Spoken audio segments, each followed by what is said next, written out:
Uh, Thank you very much. On the Chagosian challenge, obviously the fact there was a challenge delayed the signing, but in a way was a good thing because a court has now heard the arguments for and against and come down conclusively in the High Court in favour of the government's argument that was put forward this morning. So that challenge was made. That challenge has now been determined in our courts after legal argument, and that's the right way to determine it. Well, they made their case. I mean, there are different views, which I understand in different parts of the community. But the challenge that was put to us was made in court.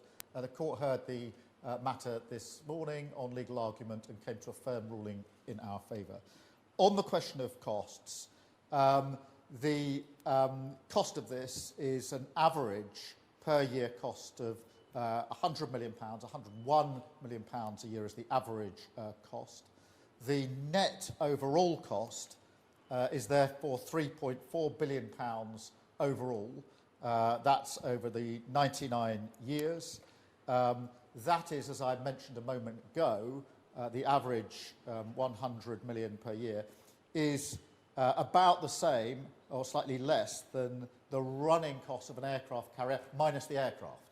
Now, given the significance of this facility, both the geography and the capability, you can see that as measured against an aircraft carrier running costs, that this is very good value for money. I should also say that it's very similar to arrangements made by other allies, the US and France, in relation to the bases that they lease and make arrangements for as well. So it's in keeping with those payments. Can I also, just before General Jim comes to this, just begin to answer the question you put to him, that did we have to do this? And the answer to that is there has already been an advisory opinion against the United Kingdom. All the advice, and nobody disputes this, is that should there be further legal proceedings, they're going to go against the United Kingdom. That before that happens, there will be interim measures taken, orders put in place. And even if the United Government took the view that it would not comply with its international obligations, which would be a big step, others will, other countries and other organisations. And that means, in terms spelt out, that within months there would be interference with the capabilities at the base. Interference physically, but also interference with the sophisticated capabilities there, including spectrum as an example. And given the importance of the base for our safety and security, the safety and security for our allies, and the relationship that we have with the US, which is this an essential part of, no Prime Minister would allow that to happen. And my first duty as Prime Minister is to keep this country safe and secure. And no Prime Minister with that duty would allow this facility to be at risk, which it would be if we didn't sign this treaty. Thank you very much. Can I add, the last government recognised the jeopardy of British control over Diego Garcia. That's why, as the Prime Minister said earlier, they conceded the principle that negotiations were necessary. They conducted 11 rounds of negotiation before the election. They failed to do a deal. We picked up the challenge, we picked up the negotiations, we toughened the terms and the protections and the control that Britain can exercise through this treaty, and within 10 months we've landed this deal that the Prime Minister has signed today. Now, on the money, this is an essential investment in our national security. It's less than 0.2% of the defence budget. It means that we can invest to strengthen our armed forces to face down the increasing threats that we face. And I just say to you, as a result of this deal today and in the years ahead, our armed forces are safer and they're stronger because of what we do on Diego Garcia. And just before I pass to the General, can I just add on this question of why did you have to take this measure? It is worth reminding ourselves who is in favour of this treaty, this deal, and who's against it. In favour are all of our allies, the US, NATO, Five Eyes, India. Against it, Russia, China, Iran. and surprisingly, the leader of the opposition and Nigel Farage are in that column alongside Russia, China and Iran, rather than the column that has the UK and its allies in it. General Jim. Johnny, thank you for the question. Now, I respect Jack Watling a lot, but I'm afraid on this case I'm going to have to disagree with him, as I believe he's wrong in his view. The value of Diego Garcia, I think, has been set out in the remarks that you've heard from all three speakers. And as the commander responsible for operations on Diego Garcia, any risk to that future operation, to me, would be an intolerable risk to take with our national security. And I think that that risk would manifest itself in our capability to operate being eroded in the very near future. I think it would be downgraded, it would be degraded significantly over time. And ultimately, we run the risk of losing control. Now, I think that risk would be intolerable. We must have long-term assurance and control. There is no other viable option to provide that assurance and control. And the irreplaceable, vital, and in many ways priceless asset that Diego Garcia is, must be guaranteed for us to be able to continue our operations. It's an essential element of our fighting power. Thank you very much. I'll go to Catherine at GB News now. Catherine. Catherine Forster, GB News. Prime Minister, what do you say to people who can't understand why you can find 100 million a year, billions over 99 years, but you can't find money to support people with disabilities? And you were a human rights lawyer. You're having to make this deal because of an international legal ruling. But the Chagosians that brought that case last night, that got that temporary injunction, feel that it breaches their human rights, and they're being treated just as shoddily as when the government booted them out of the Chagos Islands back in the 60s. What do you say to them? Well, let me take all three parts of that question.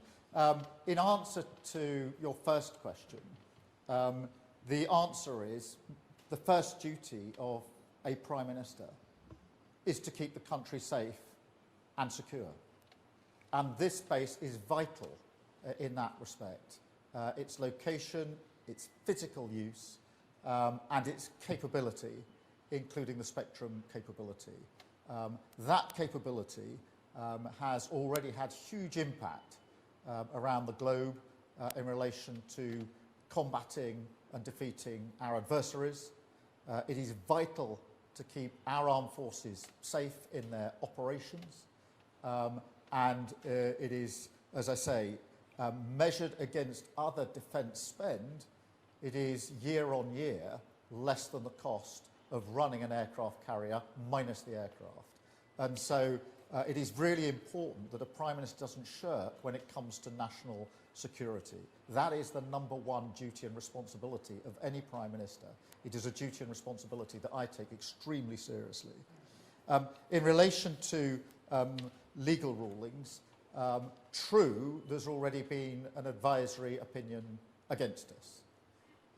And true it is, but for this treaty, there would certainly be further legal proceedings leading to binding judgments with interim orders on the way, which would be put in place in a number of months.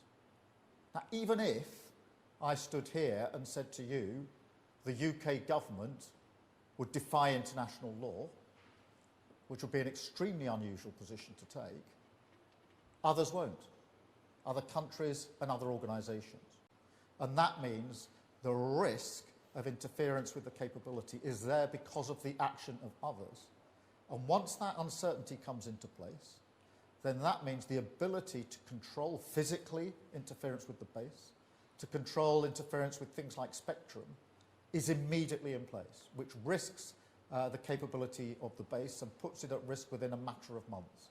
Nobody knowing the capability of this base and the importance to us and to the Americans, nobody who's looked at this in any detail would ever put that capability at risk. So yes, there's an international law question here, but my decision is actually based on our national security and the action of others. And faced with advice that capability would be lost in a short period of time because of legal uncertainty, and knowing how important the capability is, that's not a decision that I or any responsible Prime Minister would ever take. And anybody who argues the contrary, in my view, is not fit to be Prime Minister. On the question of the Chagosians, look, there are different views amongst the community, but there was a legal challenge, and that argument had to be made. And in a way, I'm glad it's made, because now it has been aired, now it has been heard, now it has been argued in court. But what happened at 12:30 today is we got the judgment of the High Court, having heard the arguments, and that judgment was in favour of the government. Thank you. I've got David Shepherd from the FT. Thank you, Prime Minister. David Shepherd from the Financial Times. Forgive me for asking a little bit more on the numbers around this. You've spoken of 101 million average over 99 years and a total cost of around 3.4 billion. A lot of the journalists here are asking, if you times 101 million, you get closer to 10 billion. Yeah, can I deal with that straight away? That is the net cost, and the reason it's put in those terms is because that is how the government accounts for it, it's how the OBR counts the cost, and it's the way public sector projects are measured. In other words, what's the net cost today? And that is £3.4 billion. Obviously, over time, with inflation, then that is the net cost. But this isn't a way of presenting it for the purposes of this particular project. That is the way that government present an account for public sector projects. It's the way the OBR takes account of them when they're doing their assessments. And whether it's defence and, in fact, nuclear, that net cost is the cost that's used, which is why the figures are presented in that way. The 101 million is the average rolling over the period of the lease, which is 99 years, extendable by 40 extra years. Having got the maths out of the way, can I ask my actual question?